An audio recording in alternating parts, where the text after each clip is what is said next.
Hi everybody! Thank you for taking the time to watch this presentation. I'm sorry I can't be there live, but I hope that you will enjoy this all the same. Let's get started. So today, in this talk, I will be speaking to you guys about accountability and leadership in content writing. We hear words like accountability and leadership getting thrown around a lot in business, but we generally don't truly understand what these terms mean until we make that big blunder, which isn't always necessarily a bad thing. Allow me to share with you all a recent experience of mine that taught me a valuable lesson about speaking out against practices that are believed to be based in leadership, but in actuality are missing the one element that separates the boss from the leader: accountability. In order to protect the innocent, I will not reveal any names nor specify the exact circumstances of this experience. About a year ago, I was hired as a technical editor that would be in charge of substantive as well as copy edits of a script for a multimedia project. My other tasks included mentoring the writers on their style and content, ensuring that programming cues in the software engine were being used for the project were aligned with the script, and maintaining the agency's blog with editorials and project updates. I certainly had quite the hefty plate on my hands. However, for the purpose of this talk, I will solely be sharing the incidents surrounding my main role. In the beginning, both myself and the lead editor were active participants in brainstorming story ideas. Unfortunately, the lead editor had to take a leave of absence early on due to personal obligations, so I took up part of their position while one of the veteran writers was promoted to deputy director and assumed the other half. Throughout this time, the writers were regularly consulting with me on their progress. From March of this year onwards, I slowly began to notice changes in the overall team dynamic. I was scheduling less and less sessions with writers, and I became increasingly isolated from any meetings. What's more, constant changes to the narrative were being made, forcing all of us to adapt at superhuman rates. Only problem was, I wasn't aware of any changes whatsoever until one of the writers would notify me whenever they occurred.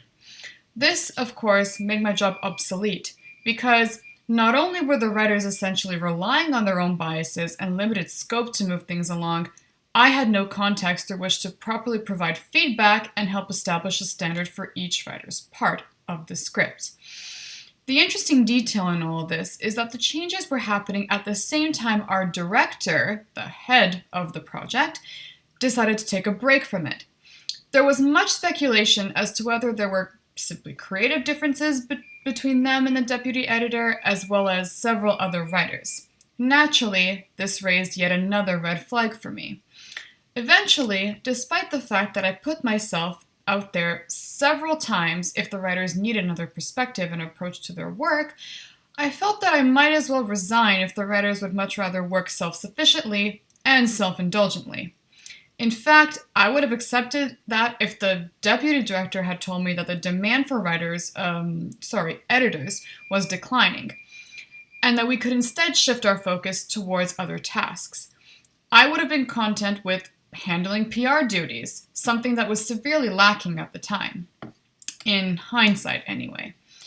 I will admit that I should have openly expressed my feelings to the team before deciding to quit, as I could have potentially learned more about and understood their mindset behind these new changes, not just in the project, but also in their mentality, which could have possibly led to opportunities for compromise. At the same time, however, I don't regret leaving right then and there, because the deputy director's response was what made me realize that this environment was simply not for me. I found out that they were in constant contact with every other staff member except for me and the lead editor upon their return. They also downplayed my efforts, particularly where advice in storytelling and rewriting of drafts were concerned. Instead of fully accepting responsibility for their actions and offering to explore solutions that might alleviate the tension, they simply expressed their considerable understanding as to why I might feel this way, but then nonetheless subtly turned it all back on me. They did not outright admit that they may have been demonstrating a lack of transparency, and they also denied that they were making major changes to the whole project aside from a few drafts of one part of it. They expected enough reliability on the part of their team members in that they would tell them if something was wrong or needed to change, but they themselves did not reciprocate that same mindset. They just dismissed me without stepping back to internalize and reflect on why I, as well as the lead editor and another writer, both of whom spoke out on this as well, was saying all of this. It is so important for team dynamics to be collaborative and not arbitrary, not to mention contradictory. It is never a good idea to endure capricious and unstable work behaviors and decisions. Otherwise, communications and optimism will deteriorate. And so I'd like to offer my personal tips on accountability in the multimedia storytelling industry for any prospective leaders, as well as those who work with or would like to work with leaders. Tip number 1. Limit yourself to only 1 or 2 major changes in your narrative, and leave the rest for only minor details. If you feel after a general consensus that the idea simply isn't feasible or doesn't correspond with your goals as an agency. We've seen it with movies and video games, among other forms of media, development hell, as it were, and mediocre to poor end products result from no faith in any ideas and thus a diminished value for the project. You might be asking, well, how does this relate to accountability? It's worth it to at least try and be creative with what you have before deciding to scrap it, because changing your mind all the time will negatively affect the performance and creativity of your colleagues. The lack of commitment and consistency will be evident in the work, and you will need to be prepared to take responsibility for that. Tip number 2. Make sure you have a complete understanding of what each role of your team entails. For example, editors are not just there to proofread your work after it's all said and done. While the job can be supplemented, it certainly can't be replaced by other writers who will not always be able to catch the errors in their own thought processes. In addition to thoroughly grasping the technicalities, continuities, and structuring that can improve the strength, impact, and the point of the text on time.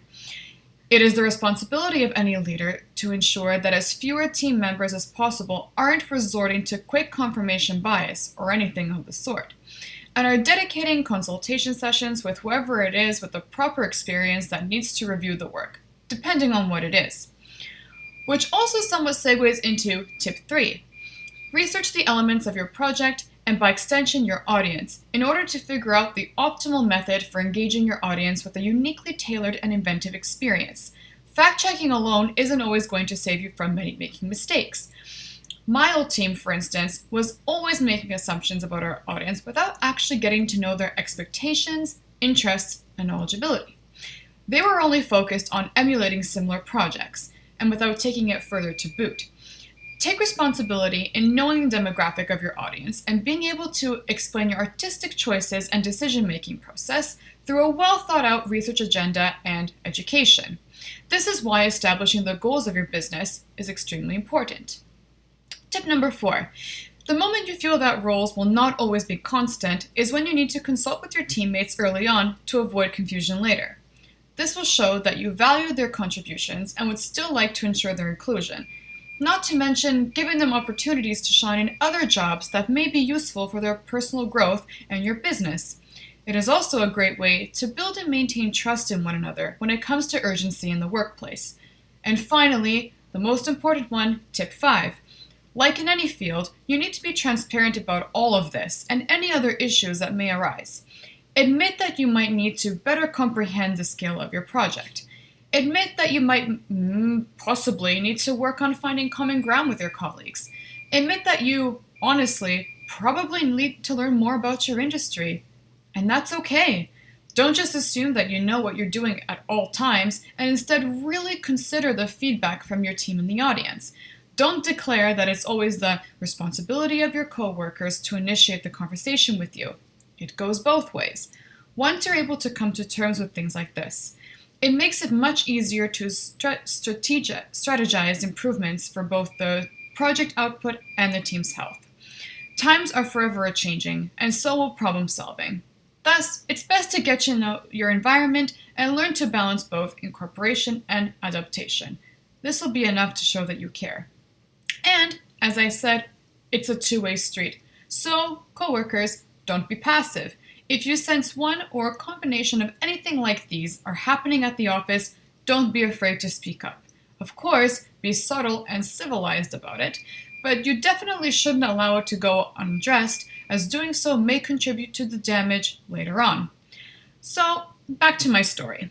A few weeks after I left, the team released a progress update outlining the editor's leave in a professional and respectable manner, of course, the addition of a new writer, the details behind the changes in their direction, achievements, and their plans moving forward. I was generally pleased to read all of this, and it seemed that the deputy editor may have paid attention to my concerns after all. I will say that it does sometimes take time to process something, as it is vital to carefully consider it before impulsively acting upon it. Realizing that maybe there is a point here gives you a better idea of what to do next. While we may not have been compatible as a group, we still walked away from this experience with a positive takeaway. So, I hope that my story has resonated with you in some way, or at the very least, that you'll